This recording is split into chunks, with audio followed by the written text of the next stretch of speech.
I'm Jayson Waller here with Jayson Waller Unleashed, the biggest, the baddest, slap your mama twice podcast out right now for the holidays. I've got my better half, the cold one, the mean one, Liz herself. How you doing, babe? I'm not cold. Bullshit. Your kid was just here yesterday saying how cold you were. I think you paid her to say that. I didn't pay her shit, although I found out her college tuition's very expensive, and now I'm a little upset. I mean, I've told you, like, we pay for college, but you don't pay attention. It's no. weird. It is weird, isn't it? Yeah. Out of all people, you. So a lot has happened since you've been on last. Last time, when I first started this Unleashed series, you actually took the fucker over and came on like 8 episodes. It was almost annoying. People started to think it was Liz Waller Unleashed. I mean, when you're just better at something, you're just better. Like me, better at podcasting. Okay.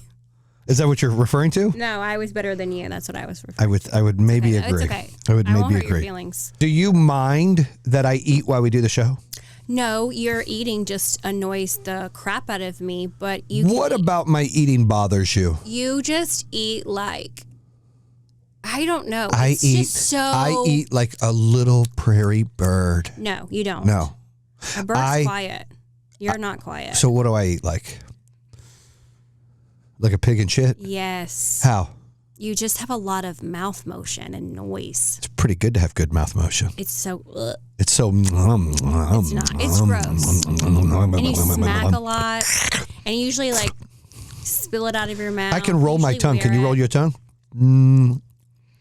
That's part of my eating. So you can roll it a little bit. What's wrong with my mouth making noises? It's just Mick Jagger had a big mouth. He's like, ah. And when he eats... It's different. What's different? I mean, he was singing. Like, he was like...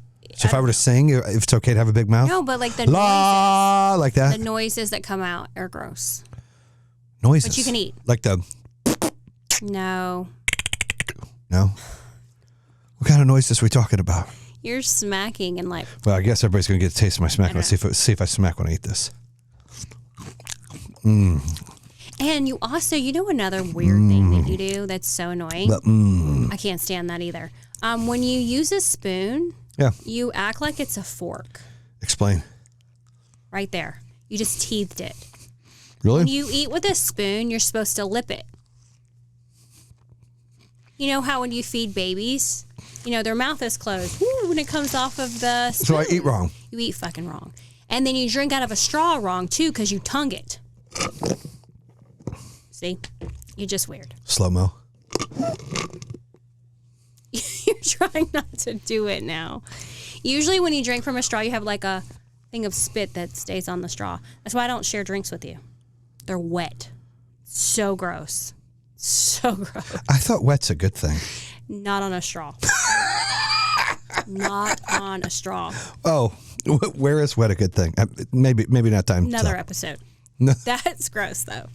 But you enjoy your, I don't know, whatever bowl. It's like an oatmeal. Enjoy your oatmeal. It's a chia oatmeal with so peanut butter and blueberries and bananas and granola. I wish I could eat that healthy. I just don't like it. This is fucking great for you, dude. I don't like oatmeal. The texture gets me every time. Look at this. It's just gag. Fucking amazing. You're going to see? You just did it again. You teethed it. That's even a word. I'm being judged. I don't like it. I don't give a fuck. So, lots happen. Yeah. You shared a little bit on social media. Yeah. You got cancer. Yeah. Sucked. It was very scary. Super scary. Before you got cancer, you were already having a lot of anxiety, PTSD, and trauma. Say from when I was like 9, I was always kind of like a hypochondriac. That was just something that happened after trauma. Yeah. It kind of morphed into like health anxiety. I always felt like something was wrong with me or I'm going to die. And then just plain anxiety on top of that. Super fun. So yeah, I just was getting dressed one day, not the normal way, because I'm very like, I guess I have a little bit of OCD more than I realize. Getting dressed the same way every day, and I just happened to do it backwards. Saw a little friend on my skin, and I was like, what's that? So I automatically freak out. It's a Friday. I freak out. I Google. I'm like, I have melanoma. By Monday, I was in the dermatologist. They took it off. and they were going to, send it for biopsy. They're like 7 to 10 days. And what'd they tell you when they took it off? She just was like, She's nonchalant. Yeah. She goes, yeah. I go, if you were doing a whole body check, would you take that off? She's like, yeah, it doesn't look great. And she goes, like, let's not freak out, because it was kind of on my bra line. And she's like, I see a lot of people that have weird moles on the bra line because they rub. She's like, just stop Googling. I'm like, well, I've already Googled. And I'm like, I'm pretty sure it's melanoma. So 7 days on the dot. They call me like 10:30. My stomach dropped through my butt. As soon as you see the caller ID, I was like, start sweating profusely. They call me, and the girl's like super like energetic. So I was like, oh my God, this is going to go great. She's like, you have blah, blah, blah melanoma. And I was like, I'm so sorry. What did you just say to me? Come again? She get melanoma. She didn't tell me like anything else except like, you're going to be scheduled for surgery in the office next door. They're going to be in touch with you. Here's the main doctor's cell phone if you have questions. She didn't tell me, like, what stage it was, like, how deep it was, any of the information. Right. Later, I found out, like, they don't do that because if it's the first time, they don't want to overwhelm you because you're already overwhelmed. So I text the doctor, and then he was like the Grim Reaper. Now, I have to say, he's been a really great doctor to me. He's been great. I text him, he answers me. I send him pictures, he answers me. If I'm scared, he gets me in the next day. They look at my body. I've had my body checked so many times. And this is only a few weeks ago you found out. Yeah. So they have been really good to me. So I praise them. Thank you for that. But he just, like, the way he said it was literally, I thought I was going to throw up and faint at the same time. He was just like, you have cancer, and you have one of the deadliest cancers that there is. And I was just like, I can't even, at that point, like, I feel like I can't even talk, speak, think. Do you feel like your body's failed you? Yeah. And then he's like, everybody's going to die of something. I'm just like, I don't want to die. All the wrong shit to say. Yeah, like, I guess because he's just so used to it. I mean, and I was supposed to travel with you. You were speaking in Florida, and I was just like, I'm supposed to go to Florida this weekend, and he's just like, you need to live your life. Look, the hardest part about having cancer is the mental. It's not the physical. You're going to be fine. You're going to beat this. You're going to be fine. But it's the mental. The mental is really, really, really hard. And I just didn't realize, like, how hard that was going to be because I'm still struggling. It's consumed your life. Yeah. And so every time I know that I go in and get checked, just last week, getting checked last Monday, I'm sitting there and I'm going over my body with her. I'm shivering because I'm so terrified, and I'm bawling. And it's just uncontrollable. I want to be tough. I want to sit in there and be like, I got this. But, like, when they walk in, I'm just like, I'm terrified. Like, are you going to find something? Do you think everything looks okay? And when you have melanoma, like, you don't realize, like, all the things you have to do. People just think it's skin cancer. It's fine. You just get it cut off. No, it's not that simple. You have to get your eyes checked.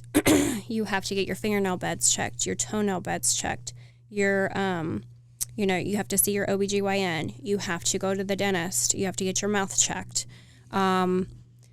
It's a lot. Right. And it's overwhelming because each of those checks are overwhelming. So not only are your skin checks every 3 months overwhelming, but just like getting it checked everywhere else because we're skin. People don't realize your body is skin. So you can get it anywhere. And because you've had melanoma once, obviously you're more prone to get it and other kind of skin cancers. So yeah, to say it's overwhelming is an understatement. It's consuming and it's life-changing. But you know what? In good ways too. Give me an example of a good way. You're more grateful for the day. You're more grateful for the moment. Do you catch yourself still spending too much time in fear and anxiety rather than being grateful? For sure. So to say that you're grateful for the moment, that's something you want to feel, but you don't get to feel that, do you? No, like I try my hardest every day. I wake up And every day now I do say prayers for my family. I say prayers for myself. I thank God that I'm still here. I thank God that he showed me this spot. I thank God that I had a good dermatologist, that I had a good surgeon. My surgeon was amazing. She was very sympathetic and empathetic. Like she was just, I couldn't have asked for a better surgeon. She talked me through it. She answered my questions. In more ways than my normal dermatologist did. She was a lot more sympathetic. She wasn't so like Grim Reaper. Mm-hmm. I did genetic testing on it as well, just so I knew if like later on in life it had any teeth to it, because melanoma sometimes can come back and bite you. So, you know, as I'm going through this journey, I've now meeting a lot of people that have had skin cancer. It's more common than you think. You know, 1 in 5 people in your lifetime will get skin cancer. That's insane to me. Well, there's 5 of us in here, including the 2 aliens. Oh so one of God. us, you know, just saying, keep going. I doubt they'll get skin cancer. They're already immune to it. That's us in the future. Oh, okay. So that's great. all of the nuclear warfare that they had to deal with, their skin now can tolerate things. Oh, okay. That's my understanding. That's a good thing. That's a good thing. Yeah. So yeah, I think every day walking through life is different now.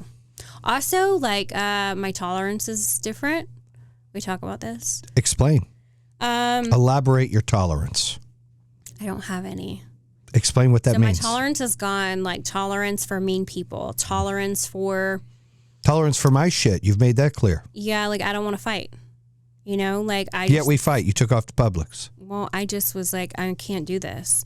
My body can't handle the stress. Mm-hmm. The stress is like I'm. So you get to a point where you're like, fuck it. I don't have the tolerance to sit here and go back and forth. Like there's other things more important. There's more bigger important fish to fry than to go back and forth and play tennis. Yeah, way more important things. Love your spouse. Be supportive of your spouse.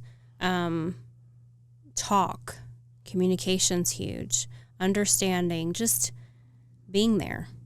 You know, I just feel like all the things that I feel like I used to really care about, I just don't care about. What don't you care about now that you've like feeling like fuck it? I think, you know, going through this year and like Pink Energy shutting down and just all the hate, all the stuff. I mean, you get to a point where you're just like immune to it. I've had criticism from my own dad. I've had criticism from my own aunt, from my family. Like some of my family doesn't support what we do or what we're doing. They don't like the show. No, they don't like the show. You know, we'll get into that in a second, but keep going. So it's just like, you know, people have their comments, they have their opinions, I just don't care. I love you. I'm glad you have an opinion like everyone else, but it's not important to me anymore. You're not going to change my day anymore of where I'm going to stay in bed and just have anxiety to leave my house. I was at that point last year. Yeah. Things were bothering you last year. You were just eating up. Things were bothering me because people just thought they knew the truth, and people are just like, they didn't realize we gave our blood, sweat, soul, tears, money, everything we had to save that company and save those customers. People didn't realize that. And people are hateful. People just, again. And instead of us falling down and crawling in a hole and crying, I'm like lifting our head up saying, no, we're still here and we're going to do other things. It pisses certain people off more. Yeah. I guess at this point in my life, I'm just going to live my life. Yeah, you don't ever know how long you have. And you don't know what, you know, tomorrow's not promised. I just feel different. I just want to be happy and live my life. A couple things I want to unpack. First thing is renting space in someone's head. I talked about it today on a live. I talked about it yesterday with Kenzie. By the way, you going for Bama or Michigan, and you have to make a fucking decision right now. Do not fucking say I don't know. I don't know. I'm so torn. You better make your fucking decision. I really don't know. You got to pick a team. It's really hard because who are you going for? You're so go blue. And then I love my daughter, and she I support her, and she's like totally Bama. So who are you picking? I don't know. I'm really like a torn house. You have to pick a team. I can't. You're an asshole. I'm going to make you pick at the end of the show. Okay, so remind me, Tony, we don't forget. She's got to pick at the end of the show. Renting space in someone's brain. Yeah. Me and Kinsey talked about that yesterday. So what used to happen, and it's happened to all of us, we're all guilty of this. It happens sometimes even to me still, and I try to force myself not to let it happen. But people rent space in our brains for free. Yeah. They literally rent space. Like, you now worry about what they think, they feel, what they're doing, what they have, all these things. And now they've got space in your brain for free. Yeah. And so what I've tried to brainwash, control, and set my mindset to do is fuck you, right? My family and my friends and my business are allowed to have rent for free in my brain. Everybody else has to pay for it. I'm not going to fuck it. It's just, if you're not my friend, you're not my family, and you're not in my business, you don't get no space in my motherfucking brain. Yeah. But I am flattered that I have space in your motherfucking brain. Yeah. Right? And that's a sign of weakness. Ken's even talked about it. People usually projectile and hate because they're insecure. We always talk about that. Yeah. So one of the things that I'm proud of you is it carried a lot longer with this pink energy thing. It wore on you more. Yeah. Like, and it wore on you and the kids more because it hurt your feelings what they said about me. Yeah. It didn't hurt my feelings what they said about me. It did at the beginning. Then I got to the point it was like, I can't change a fucking jackass's mind. We talk about the donkey and the tiger. Sure. Like, I just can't. Like, I can't. I quit. White flagging it. I'm done. No space in my brain. Yeah. I'm happy to see that it's starting to happen now. Now, I hate, hurts my heart, hurts my soul that you had to go through this thing, cancer, and the fear and the anxiety and the stress. Yeah. But on the other token of this, I think you're stronger for it. I think you're more aware for it. Imagine if you didn't know. I think you can be more proactive for it. Yeah. You know, and I know you're going through these battles and climbing these mountains now of all the fear and anxiety, but it will get better. It's gotten better just in the last week or so. You're able to do a little bit more. You're able to still live your life as long as you're being really proactive. And you said it before, God shows you things. So like, here, you have this. Make sure you pay attention to this and do something better going forward. Yeah. Imagine if you didn't see it. Yeah, like my therapist, I go to therapy every week. I believe in therapy. She was like, God showed you because you have more life to live. He didn't show you so you would go die. Like, he showed you because he wants to, hey, I showed you. You have so much more life to live.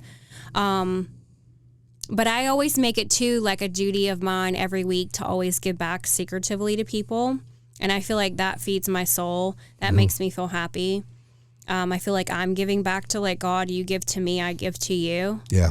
But in secret ways, like I pay for people's meals, places. Yep, you do. I pay for a woman's gas. Yep, like, you do. I just do. People don't realize that. And you don't look for the accolades or the attention for it. I don't post You do it because it's the right thing to do. Yeah, like the woman that I think the biggest one that touched my soul was even before I found out I had melanoma. I was just kind of like, started getting all these things of like, I should do things more for people. And then this woman, I was at a gas station, and I'm a true believer that like God talks to you. That's just who I am. So I'm sitting there getting gas. I'm going to work, and I passed this lady. She had pulled up next to me, and I go in to go get a drink, and I feel like God spoke to me like, you need to fill this woman's gas tank up. And I was just like, oh, I'm going to go get my stuff inside. And so I went and I got my stuff. I come out. She's still sitting in her car, kind of like rummaging through her like console. She's on the phone. I'm like, I'm not going to bother her. I go back over. I put my gas tank thing up. I close it, whatever. And I sit in my car for a moment, and like God's like, I told you to go put gas in this woman's car. And I'm like, okay, like I'm gonna be the weirdo. Okay. I go over, and her window's like kind of half down, and I'm like, I'm sorry, ma'am, like I hate to bother you, but like I know this is gonna sound crazy, but like I feel like God just put it on my heart that I need to like fill your gas tank up. I hope I don't offend you. Like, she gets out of the car and she's like, you have no idea. I was just on the phone with my husband. We were just praying because we had no idea how I was going to fill up my gas tank. We have $8 in our account, and I have to go to work. And I was just like, okay. Wow. And she's like, thank you. You have no idea. I'm like, no, like you don't understand. Like, you blessed me. I understand. Like, you feel like I'm blessing you, which, okay, I am. But you're blessing me because I didn't want to listen. Right. I gave God like kind of like the tug of war game a few times. I was like, I'm not going over there. It was like, I told you to go do it.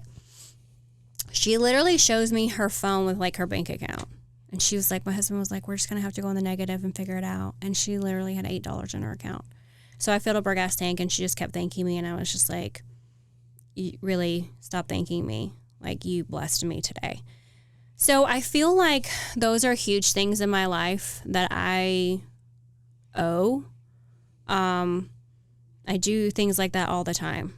I actually was in a restaurant with London, and this woman was so rude to us. And she was rude to London, and she was like looking her up and down. She just did not like us for some reason. And she was with her mom and her daughter, and I paid for her breakfast. And she gave our waiter hell the entire time. Like, she was sitting right by us. And I was like, I felt so bad for the waiter.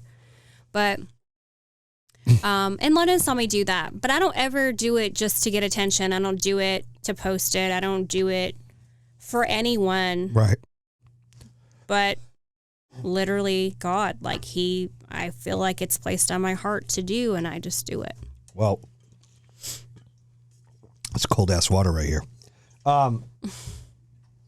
Two things. One, we've been shopping for a family. Yeah. Wasn't that fun? Yeah, I wish 9-year-old boy and 11-year-old boy. We get to take the presents tomorrow. Yeah, I wish we had more time to have more families. We've always done more families. Yeah. But this year was a little short. So we have to go finish that later. But yeah, I love giving back to people. People think that like we're not those people. Should start a foundation. I really do. I love helping other people. I guess it's all the trauma I have in my life. It makes my soul happy. Like, if I can help you do something, There's nothing. Look, we've made a lot of money. We were talking about last night. You know, someone we follow that you don't feel good about and okay about post their vehicles all the time. I just think it's douchey. I get it. And you've done it, and I think it's douchey. Okay, and I get it, but there's I love you though. There's tasteful ways to do it, and there's untasteful ways to do it. It's never tasteful. I'm going to tell you why it is. Never. So for that kid out there that's 25 years old that thinks he can't make it, came from the trailer park, and sees someone like me that made it, it makes sense to him. I just have a different for that, opinion. and I get it. Look, and I get it. But I think it's important that when you buy something nice to live your life. You shouldn't care what people think. So if you're proud of what you have, I'm proud of my kids, I'm proud of my wife, I'm proud of the car I've got.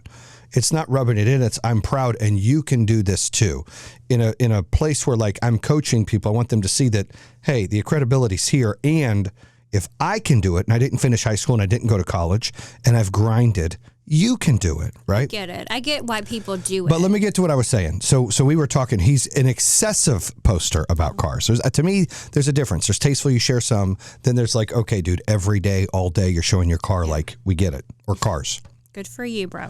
But we've had the nice cars, the Aventadors, the Ferraris, the Bentleys, not the Bentleys, the Rolls Royce, all the shit, right? Yeah. Flown private, all the stuff. There's no midgets that come out. There's no special fireworks. There's no fucking amphibian, fucking crazy looking fucking angels. There's no fucking, what are the horses with the wings? Unicorns that come by. None of that shit happens. No. It's just nice shit, right? There's no better feeling than helping somebody out. Yeah. That's why I love coaching so much. I mean, it can be lucrative, but it's also so rewarding. And when you help people out, when you do Christmas for someone, or you pay for someone's gas, or you pay for someone's meal, or you're able to help somebody out, the reward is you don't get that feeling anywhere else. And that's why I said, like, you should really look at doing a foundation or doing something to help more people out. Right. And I know we're in the rebuild. Like, we all talk about our Bam Fam show, like, went from rags to riches, trying to get back to riches again. Like, we're in the rebuild phase. Right. But one of the things we want to do is give back. So part of that is we start to try to build back up is I think there's opportunity for you to really give back and do some special things. And you've always done some of that, but I think we need to take that to the next level. Now, the other thing I want to unpack is your family not liking the show. Okay. And you may not like that, but I know your family allegedly listens to the podcast. Allegedly. Well, they obviously do. Allegedly listens to the podcast. And so I'm a straight shooter and I wear everything on my shoulder. Everybody gets to see it. And you may or may not want to bitch slap me after this episode. And I can tolerate that. I can handle that. Big bitch slap, backhand to the face. Couples therapy back a long time ago. You know, but that's what podcasts are. It's couples therapy. But here's the deal, Liz. Okay. Your dad's a dick. Okay. Your dad hasn't given you the attention you need. He hasn't been there for you or your kids. He's just a fucking dick. It's called what it is. Yeah. And you have shared stories with counselors. You've started a book that you haven't finished where you've actually talked about your dad. And you talk about all the trauma that happened when you were 9, when they kicked in the door and the feds kicked in because he was... I would just say running drugs and money. Okay, so the doors get kicked in and he's running drugs or money for bad people, right? And goes to prison. You're 9. He wasn't a good dad before then. No. He wasn't a good husband before then. No. Your family life wasn't great before then. No. And then it went to complete catastrophe. Like financially, my life was great. But that's not happiness. Right. We can agree you can have all the money in the world. You could be a miserable fuck and want to commit suicide. Or you can be the poorest person in the world, be the happiest person in the world. Yes. Your life was not happy, therefore it wasn't successful. Well, like for me, like I didn't know, I was, 9 and younger. You don't really know what happiness truly is. You right? didn't. You just know what you know because that's how you've been brought up. So I wouldn't say like, I was never sad. I never had anxiety. I enjoyed my life. I played with my friends. I didn't want for anything. I had a pool. Like I was a tomboy. I played outside all the time. I didn't have any issues, But yeah, after 9. So 9, you sleep in a bathtub for 2 years. Yeah. You struggle. Yeah. Kids make fun of you. Yeah. Your mom doesn't know what to do. She doesn't know how to be a mom. Now she doesn't know how to fucking parent and work and do all these things. Yeah. Your family's in disarray. Yeah. I meet you a few years later. Your shit was all fucked up when I met you. Yeah. Not that mine was any better, but your shit was all fucked up. Yeah. Right? I say this because for some people to talk about things in therapy, to talk about things on a podcast, to write it in a book, to release things out is therapeutic. Yeah. To bring it out of inside festering and hurting your soul, to get it out is therapeutic. And your story is your story, period. You're allowed to talk about your story. So what bothers me is that you talked about on other podcasts, might not even been my podcast, but you've talked about on other podcasts about your life and the trauma you've dealt with. And one of the things you want Bam Fam people to understand, young ladies, young moms, existing moms now, that you can live through things and live a different life than what you think you have to live because of the trauma that you had, right? Yeah. That's one of the things you share. Your dad, after you got cancer, only cared about for a 30-minute conversation with you what was said on a podcast about him. And saying you should have said all the good things that happened before you were 9, which there wasn't a lot of good things. I don't remember. And your sister clarified some of that. Like he was not a great person, and neither was your mom at the time. Like you guys had a rough life. Yeah. What bothers me about this is his family, and this isn't to kick him in the balls, but it is to kick him in the balls because if he's going to listen, tune the fuck in. That's how I feel because he can pick up the phone, he can call me and talk to me. He doesn't have to beat up on you. But here's a woman who loves her dad. Just wants attention from her dad. Yeah. Just wants him to love her back. Hurts my soul that he doesn't. Yeah. Hurts my feelings that he doesn't. He doesn't get to know our kids because he chooses not to. We've opened the door thousands of times for him to have a relationship with him. He chooses not to. Yeah. That's sad. So what I want to reiterate is you wanting to help people makes me so happy because you aren't him. You're different. Yeah, but my daughter said I'm cold. Well, your daughter said you're cold in different ways. When you're done with somebody, you're done with somebody. You're cold. You're cold in that way, but you're loving. But I think that's from years of trauma. That's what it is. You have to learn to be self-sufficient, and you have to learn you put like walls up because that's how you protect yourself. Well, your dad said he didn't like you doing the show.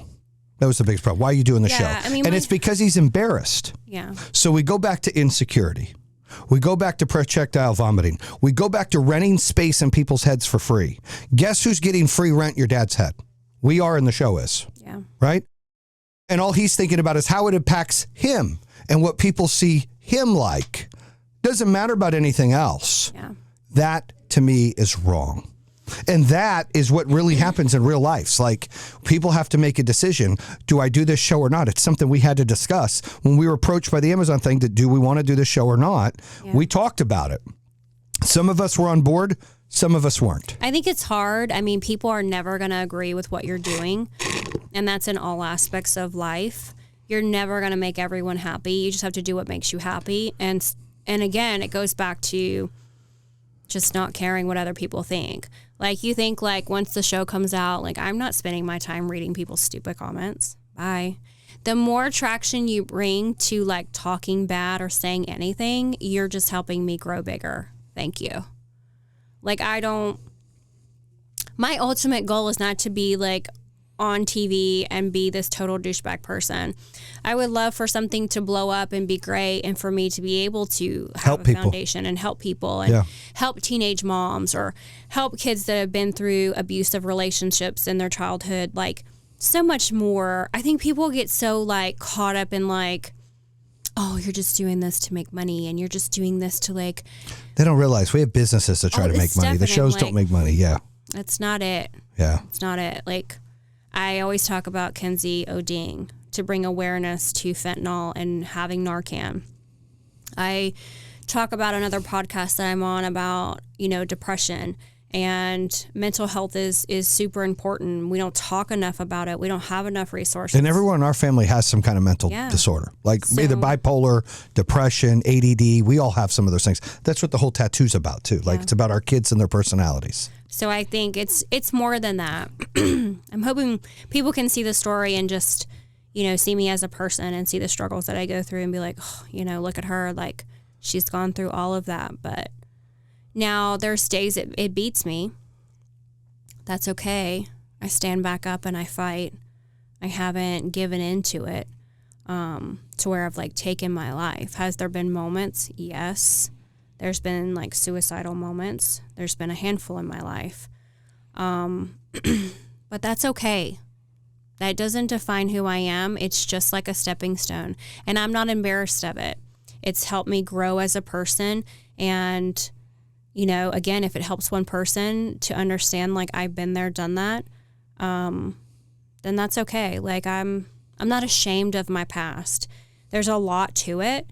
But I'm not ashamed. I'm sorry that my dad's ashamed and he's embarrassed by all of it. He should just own it. He served his time. He should be like, I was a fuck up then and I'm better now. And he should put the effort in now. Instead, he can't stand it. He has a brat's mentality. Yeah, he's been kind of bratty about it. I just, I think and I'm not trying to kick him in the balls here, but it hurts my feelings. I know. And I'm keeping it real for the listeners, everything. It hurts my feelings to see you go through this. Our kids don't like him because he tries not to have a relationship with them. That's sad. Yeah, it's hard. It hurts your feelings, and it should hurt his. I try to put myself in his shoes, and I'm like, all right, he feels like an outsider. He's been in prison all these years. He comes out, and he's been out a long time. He's been out for what, 15 years? 16 years? No, longer than that. 20 years? No. Yeah, maybe 21. Hannah was only 4 or 5? Yeah, because I found out I was pregnant with Mackenzie was already out. And he's had 0 relationship. Yeah. That's what I'm trying to say. Yeah. That's wrong. So people's families aren't perfect. My family's not perfect. I love my mom and dad, and they work their ass off and they're good people. But my mom sometimes is batshit crazy. Like, her religion stuff is the wind blows and she changes. And she tried to tell me at my birthday dinner that if I don't follow the way she does things, I won't go to heaven. Yeah. Remember, I got aggravated and I said, hold on. You're trying to say you are telling me, even though I pray with my kids and even though I went and got baptized and I do all the things I'm supposed to do, I won't go to heaven because I don't live like cult-like? Like, this is the drama that happens. You can't live your life perfect every day. People sin. People are entitled to live the way they want to live. They shouldn't be judged for it. Yeah. They shouldn't be chastised for it. It's the world, though. And when you have friends and family, you got to go out and try to build those relationships. Relationships are a two-way street. You have tried numerous times to get your dad to be a part of our family. He's made 0 effort. Yeah, it's hard because, like, when I go to therapy, I always say I feel guilty and I feel like I need to have a relationship. And she's like, but you don't need to have a relationship. I feel really heavy about that. It's just, like, really, like... He's your dad. I know, and I'm just like, there's no relationship there. I mean, I want one. And it's just like, he's my dad. And like, you should he's want not going to one. be around forever. And he should want to do something. But it's just like, how much can a person take of being like rejected or being let down? I mean, my dad at the end of the day is a narcissistic person. It's like he's never wrong. It's always his way. He's not open to listen and hear and understand. I don't know if he has any empathy or sympathy. I'm pretty sure there's not. It's just hard because I don't think he's like a horrible person. He makes really bad choices. And I just think that he puts himself above everybody else too much. Yeah. And he doesn't give enough to the others that he should love more. Yeah. He should learn to put other people ahead of him. Yeah. And he doesn't. That's his downfall. I don't think he's a horrible person. I think he's a dick by not trying to make things right and prejudging a show. You're entitled to tell your story. He should be ashamed and embarrassed, and he should own it. He doesn't apologize to you guys for what he put you guys through. No. That's sad. But that's the thing, though. I haven't even like aired out everything. I know. Like, I've just touched on it. I know. And I'm sure, like, even when the show comes out, people talk crap. That's okay.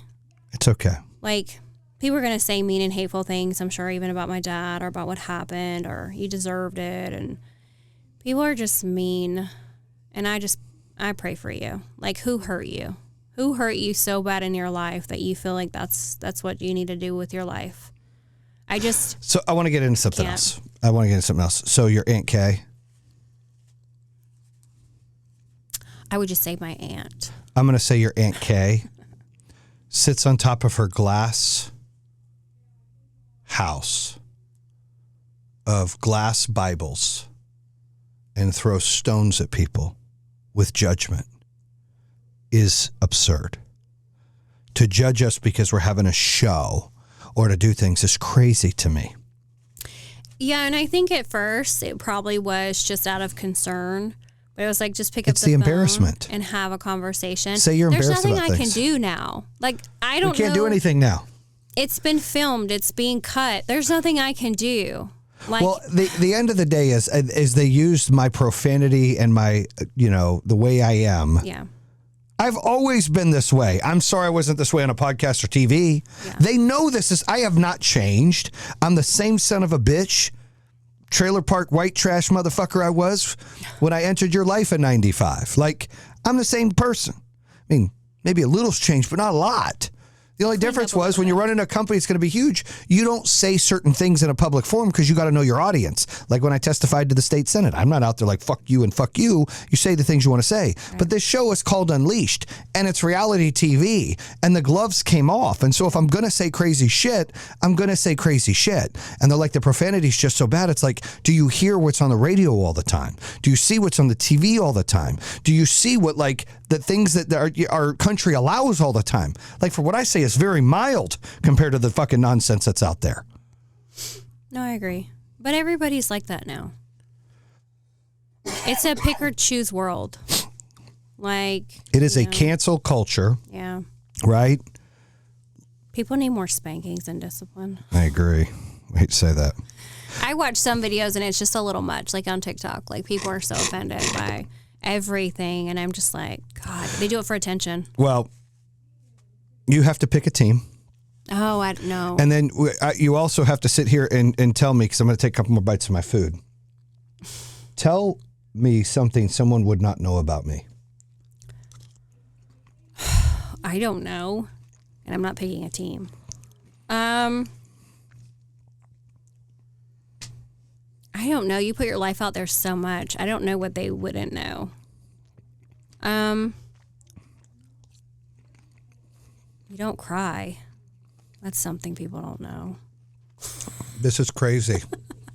24 hours after, one kid is saying, you don't cry. People you don't cry. People don't know you cry and you're a baby and you're emotional. You don't cry. That's what Kenzie says. And you say you don't cry. You don't cry. She says I do cry. She's a liar. You cried one time on a video. You recorded yourself so you have proof that you cried. Like, let's just say what that is. You're like, oh my God, I have tears. I need to record it so Liz does know I cry. I'm never going to send you my feelings again. I knew you would say that. You're a fucking asshole. You're such a wimp. Like, when someone says something to you, you're like, I'm just not going to do it anymore since you want to. Because, dude, you're never like, that was sweet. You're just fucking critique it and give me shit. If you go back to your text message, I was like, oh, babe, thanks. That was really sweet. What I wanted to say was like, This is just proof for you, isn't it? Just say, hey, look, Liz, I do cry. You don't cry. I don't care what it is. Did I cry the other night? We were in a fight at public parking lot? Yeah. Okay. It's like seriously, twice. In 8 years? I don't even know. So full of shit. No, you don't cry. You don't cry. Trying to think of something else that you just, I don't know, people don't know about you. God, I don't know. That I'm a badass dude. Am I a narcissist? 100%. I think we've talked What kind of narcissist? a peacock. What kind of narcissist are you? I don't know. Are you a narcissist? Everyone's a narcissist. Oh, so then why do they label them? It's just what kind of personality you have. Like, what kind are you? You're just, I don't know. You're just like. So I asked Kenzie to rank. I asked Kenzie to rank the narcissists in our house. Oh, God. You'd go ahead and rank them, and I'll tell you what she You're said. number one. Really? Yes. I'm one. Yes. Who's two? Kenzie. Who's three? Hannah. Who's four? London. Who's five? Probably me, then Christian. Wow. Wow. How did Kenzie rank them? Me one. Of course. Hannah two. Okay, I could see that. Her three. Okay. You four. Okay. London five. We weren't really. I'm sorry, Christian five, London six. Really? London 6? Yep, she said London is the least narcissist. I think it depends on the moment. But we weren't too far off. See, everybody thinks you're number one. I think you need help. Do you think it's better to be a narcissist and love yourself and be a peacock, or to be insecure and hate yourself? So you know that I have my own opinion about people that are cocky and arrogant. Okay, so listen, I'd love to hear your opinion on both. What is better? That is the question. You for Hold sure on. to love yourself, but is it true love? Okay. I don't think narcissistic people really love the way that people. I mean, everybody has narcissistic tendencies, right? I truly believe that. But some people are truly just narcissistic people. And I question if narcissistic people can truly love. Put me on the hot seat here. I love you. But I question if you can truly love because you love yourself so much. It's my dad. I'm not that dude. I am nowhere near like your dad. I put my kids and you way before me in so many things. So you do things that are different, yes, but you do love yourself a lot more than a normal person. Like, you love you some you. Me and me, we're good. I know, but like, when is the point where it's a little unhealthy? Is it unhealthy? Yes, I think sometimes. Because I think sometimes it runs into like, do you really love yourself that much? Or are you just that insecure of a person? A lot of people, I think, would say that. Like, truly cocky and arrogant people, they do that because they're insecure. Secure people really don't walk around like, I don't know, like extra. You're extra. You love for people to know who you are. You love people to know your name. You love attention. I have a great name. It's a great name. You're just, you're the person. You have your name on your car. You told me to do that. Mortified. You told me to do that. No, I didn't. You did it. The podcast. You're like, you should put the podcast on the car. I said, then do what you want. I mean, it's not me. I just travel on a lower gear, like a ninja. So I like to be the king of the jungle, Yeah. the lion that runs the jungle. You just want everybody to know. I just want to run shit, dude. I'm a boss. I like to be a boss. I'm not like that. No, you're a co-pilot, and that's okay. I like to be the pilot. I'm just saying, narcissistic people like to be, hey, I'm here. You're your personality is like A. Like you're dominant. I'm dominant. Yeah. Alpha male. Yeah. Kicking ass and asking questions later. Yeah. Yeah. That's what you mean by that? Yeah. So, I mean, I don't think, it just has its good and bads. I don't think all of it's bad either. What's the goods? The goods are most type A narcissistic people are CEOs. They're very successful in their life. They don't give up very easily. There's a ton of positives to that. You never take no for an answer. most of those people are more positive. There's good and bad to everything. And those are qualities, all the qualities, they're literally you. Everything that I've just explained is you in one.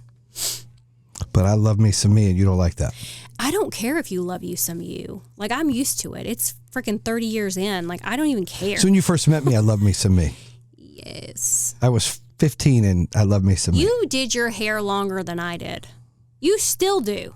I have more shoes than you, too. You have more shoes, you have more clothes, your face stuff is like 900 bottles, you have 900 things of hairspray, you blow dry your fluff up in the morning, like you spray, you say, I only sprayed 3 sprays of cologne. No, honey, put a 0 on the end, it's like 30. Everyone, they can smell you before they see you. That's a problem. So it's too strong? Store. I wouldn't say too strong, it's a lot. Thankfully, it's a very tasteful smell. Thank God. This is a kick Jayson in the balls show. No, we're just sitting here. Let's talk about you. Let's talk about you. When we talk about you. I'm simple. You're cold. I'm not even you cold. You are fucking cold. I'm not. Not very affectionate. People. I'm sorry, you're affectionate. There's other things that you're not. I'm not cold. You're cold. I'm not. I have more friends than you do. I'm not cold. Then why would your kids say you're cold and I'm warm? I bet when I interview every kid, they say you're cold and I'm warm. I'm not cold. Who are the kids more scared of? Who are the kids more scared of with discipline? Me. Why? Because you're meaner. I'm more consistent. You're mean. You don't have any consistency. You're fucking mean. No, I'm not mean. I'm not. I was never trying to raise little crap heads. There's enough of them. My kids knew. Mean. Like, you stay in line. You know your spot. Like, you don't think you're cold and you cold shoulder people? It depends on the situation. You're pretty cold. I don't think I'm cold. You're not warm and gooey on the outside, Liz. I am. You're not. I hugged all of our kids. I cuddle with our kids. I rock them to sleep. I overly baby them at times. Yeah, maybe to the kids, but definitely not to me. Oh my God, you're such a liar. That's a lie. Being honest. That's a lie. You know why? Because you need like your own person. Like, you're the highest maintenance person I've ever met. So like, you say an average person needs like 50% of their spouse's time. You need 95%. That's not true. It's very true. I'm at work and leave you alone all fuck. Hold on. I'm at work all day and leave you the fuck alone. And you know what I hear? You've been ignoring me all day. I'm like, honey, I'm sorry I didn't have to get my nails done or have someone fold my laundry and talk to them while they do it or all the other shit you do at home, okay, which is nothing. I love you, but nothing. I'm here working and grinding and doing things. And then if I don't call you 88 times, guess what? You're fucking ignoring me. It's like, no, I'm giving you space and I'm working. I did not ask Then after work, guess what I do? I put my shit down and I'm all up your ass. And guess what the kids do? They fucking bitch. They're like, Dad, all you do they not say, we call you with a problem and you're like, where's mom? Yeah. Right or wrong? Yeah. Do they not say everything is about you for me? I guess. Yes or no? There's times. Yes or no? Do they say that? Yeah. Do they not say that like I put you above them? You just have better speaking points right now, but you're no, not no. I'm just giving you a taste of the truth. No, it's not. I let you go, and then I'm like, okay. Now it's time to lay out the truth. When you come home, you're on your phone all the time. Motherfucker, I put my phone down. No, you don't. You're such a liar. Dude, you're on your phone TikTok. Because you're on the phone. I'm like, what the fuck are you watching? I like TikTok. It's like TV, man.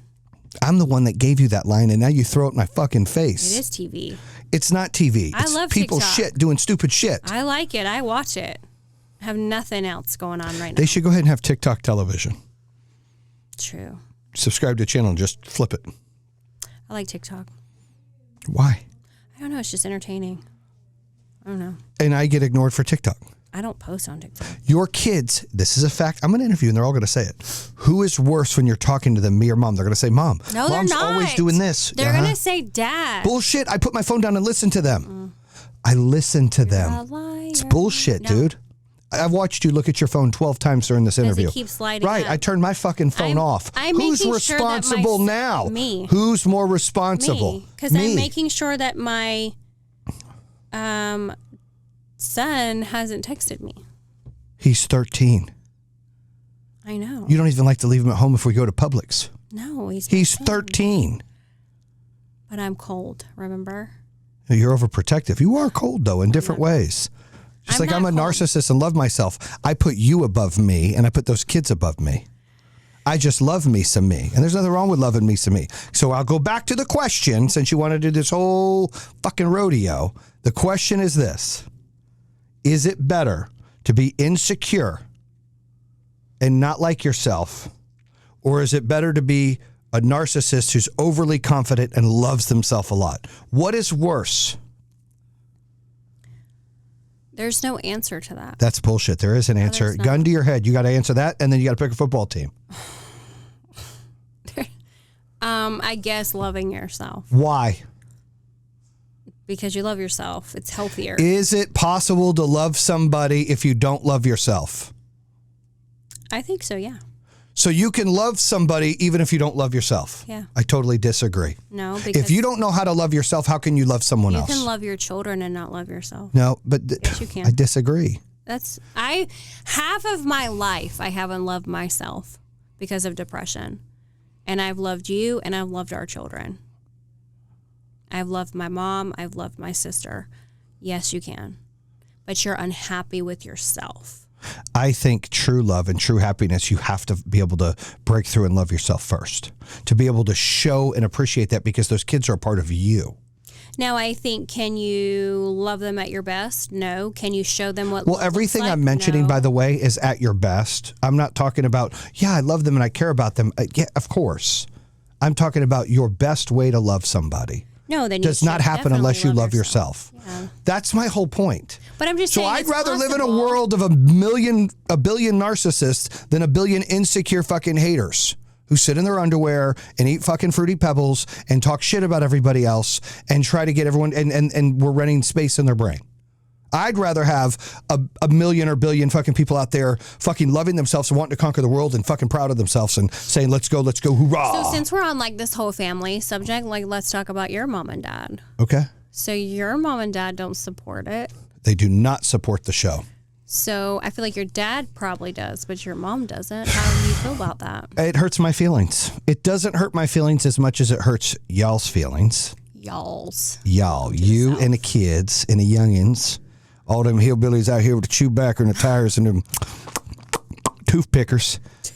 All I'm saying, by the way, I was doing impersonations. Remind me to do impersonations before we end. Toothpickers. Toothpickers. That's my redneck impersonation. Oh, my God. I know Hannah's fired up. Yeah. I am bothered, but I'm not overly bothered. To me, it's a 4. Just like your dad not supporting it, it doesn't even affect me. I could care less. It's a 0 to me. I don't give a fuck if he loves the show or he hates the show. I don't care if he fucking hates me or loves me. I care about what he does to you, right? Your dad has 0 effect on my life. Yeah. That's what hurts my feelings. But I don't want y'all's feelings hurt, because my feelings aren't hurt that they're not going. A little disappointed, but it is what it is. To me, it's not worth fighting over, because she was all for the show. She was in it when we were in Turks. And then my sister, I love my sister, but her beliefs are different than our beliefs. Her beliefs are a little bit more radical than our beliefs. I won't say, I'm not degrading it, just a little bit more radical. And therefore, she's got my mom drinking from the same sippy cup. And that's okay. And now my mom's more of a radical where, we're pagans and they're not, and all these things. No, and like Christmas is pagan. Right, Christmas is pagan. I get it. Whatever they said. Right. I don't know. It creates an issue that way, to where I don't want to be judgmental of my mom or my sister on what they believe in. They're entitled to that. I don't judge them. I don't dislike them or anything. It bothers my soul that she won't celebrate Christmas, but she's going to force herself to do some things with the kids that's somewhat like Christmas. And it bothers me a little bit she's not coming to the show, but I can get over it. We've got a lot of support from friends and other family coming. I can get over it. I can respect that decision. Yeah. Right? That's how I feel about that. For what it's worth. My sister, we don't talk a lot. I wish we talked more. My brother, we don't talk a lot. He talks to you more than he talks to me. Yeah, he does. He loves you. He fucking hates me. I wouldn't say he hates you. I mean, there is a love-hate relationship there, but he loves you at the end of the day. I don't hate him. I love him. He just has like a lot of like mental things he deals with, so his emotions are everywhere. But at the end of the day, I mean, like, he's got the best heart out of all of you. Thanks. I mean, he does. You know that. You can't argue with that. Yeah, I know. His heart is like sweet and genuine. He's got a big heart. He just has a hard time with like his mental part of like being able to process things he says, the way he feels, to process his He has feelings. a lot of jealousy. Yeah. And I feel bad for him because he could have been a really great dad, a really great husband, a really great brother, a really great son. I mean, you know, he could have had great potential to be someone in life, as in like in a business. Like he does have a good heart. He cares for other people a lot, but then he drinks or he does drugs or he just falls off the bandwagon. He makes really bad choices and his kids can't be around him. And it's sad. It is sad. Because he has great potential, but I just... Well, it's not too late. His kids might be older, but he could, like, as long as he can start pushing the envelope, I always say, it's better to make it day one than one day. I know. I just think sometimes people get stuck in their ways and he just, you know, addiction's hard to beat. I've never been addicted to anything except you.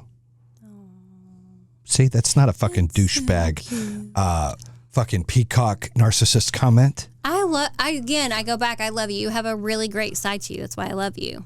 But you are a douche. Let's talk about that real fast while we have a few moments. Okay. I get diagnosed with cancer, right? I don't eat for 2 weeks, 3 weeks straight, right? Because I'm so freaking out. Oh, you can't go there because I didn't mean it that way. You can't go there. That's not what I meant. You're a fucking asshole, but go ahead. This comes included in the Jayson Waller douchebag kit, along with the bleach blonde hair. Which, by the way, I'm going back to bleach hair. Great. You just need a license plate on the back of your car, little wiener. It'll fit right into the douchebag kit, right? Do I have a little wiener? Oh my God. Anyway, answer the question. No, I'm not answering the question. Because I know the answer. Do you know the answer? So I go, I'm in there like... You won't answer that question. Shut up and move on. Answer the question. Jayson? No. Go ahead. It's inappropriate. You said I had a little wiener. It's just a joke. Yeah. Move on. Mm-hmm. So we go in the bathroom and I'm like getting dressed and I'm like, God, like my neck is creepy. Like, and I'm getting older. I need a facelift now, like 100%. It's just time. I'm in my 40s. But like losing a little bit of weight because I was always so skinny in my life and I gained a lot of weight. And now I still need to lose like 35 pounds, but I've lost some. So I'm like, oh my God, my neck is so creepy. And like, I have a double chin and like, ugh. And I'm like, what do you think? Like, is it bad? Like, do I have a double chin? Like, I need a neck lift? And you like look at me and you're like, yeah, like when I look at yours, I think, is mine that big?